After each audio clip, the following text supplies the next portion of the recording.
Bienvenue dans cette séquence consacrée aux enjeux de la 4e révolution industrielle pour une entreprise industrielle. Depuis 20 ans, la compétition pour le leadership mondial industriel a connu des bouleversements importants. Aujourd'hui, on distingue 3 groupes de pays industriels selon la part en pourcentage de l'industrie dans leur PIB, que vous voyez représenté par l'axe des abscisses, et selon l'évolution de cette part depuis 20 ans, représentée par l'axe des ordonnées. Avec cette segmentation, 3 ensembles apparaissent donc. D'abord, les nouveaux entrants, la Chine et la Corée du Sud. Leur industrie représente entre 25 et 30% de leur PIB, avec une très forte croissance récente. Entrés récemment dans le monde industriel, ces 2 pays sont donc passés quasi directement à l'ère du 4.0. C'est le cas en particulier de la Corée du Sud, qui est le pays industriel possédant le plus de robots par employé dans l'industrie. Pour ces 2 pays, la 4e révolution industrielle va de soi. Au milieu du graphique, on trouve les valeurs sûres, les leaders traditionnels que sont le Japon et l'Allemagne. Avec environ 20% de leur PIB consacré aux activités industrielles, ces 2 pays ont mené la course à la fin du XXe siècle.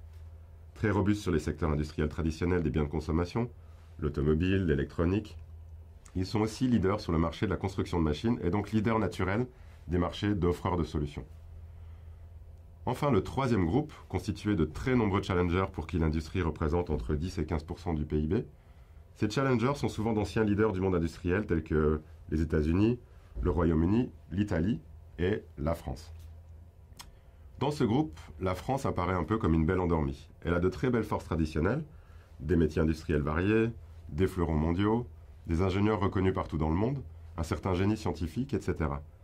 Mais depuis 20 ans, rien de majeur ne s'est passé dans le pays pour profiter de l'hybridation récente du monde industriel avec celui du digital. Nous entrons dans l'ère de la 4e révolution industrielle. Mais qu'est-ce que ça veut dire et comment cela se traduit-il ? Chaque révolution industrielle correspond à un triple mouvement. D'abord, une révolution des marchés et de la société. Ensuite, une révolution technologique.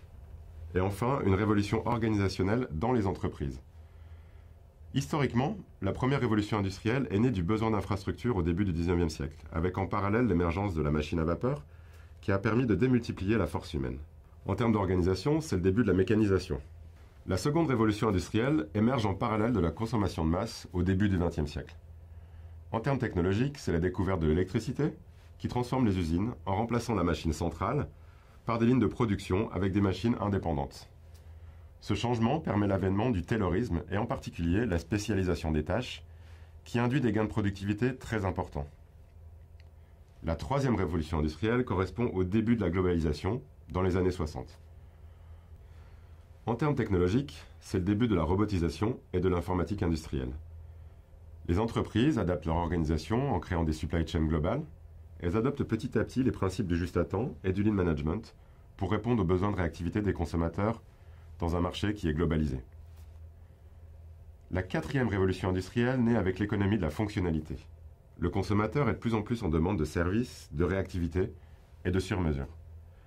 Le nouveau besoin est amplifié par la nouvelle génération qui arrive sur le marché du travail. Cette génération est fortement en demande de sens auprès des entreprises, aussi bien en tant qu'employé que comme consommateur. En termes de technologie, c'est l'émergence du digital qui permet une hyperconnexion des produits, des machines et des hommes. C'est aussi un nouvel âge pour les machines et les process intelligents, tels que les robots collaboratifs ou l'impression 3D, qui sont maintenant apprenants, grâce au machine learning. L'or bleu de la 4e révolution industrielle, c'est la donnée. En termes d'organisation, cela a comme conséquence des changements majeurs. Ainsi, l'entreprise est de plus en plus centrée sur ses clients, qui ont l'opportunité de communiquer en temps réel avec chaque employé. De même, de nombreux process qui étaient auparavant cloisonnés dans chaque entreprise sont maintenant communicants entre eux. Cela permet d'augmenter la réactivité entre partenaires. Par exemple, la planification industrielle se fait en partageant entre fournisseurs et clients des informations sur les prévisions d'activité. Le numérique permet de rendre ce partage rapide et efficace. L'entreprise est donc dite étendue, car la frontière entre l'interne et l'externe est plus floue et l'interdépendance est importante.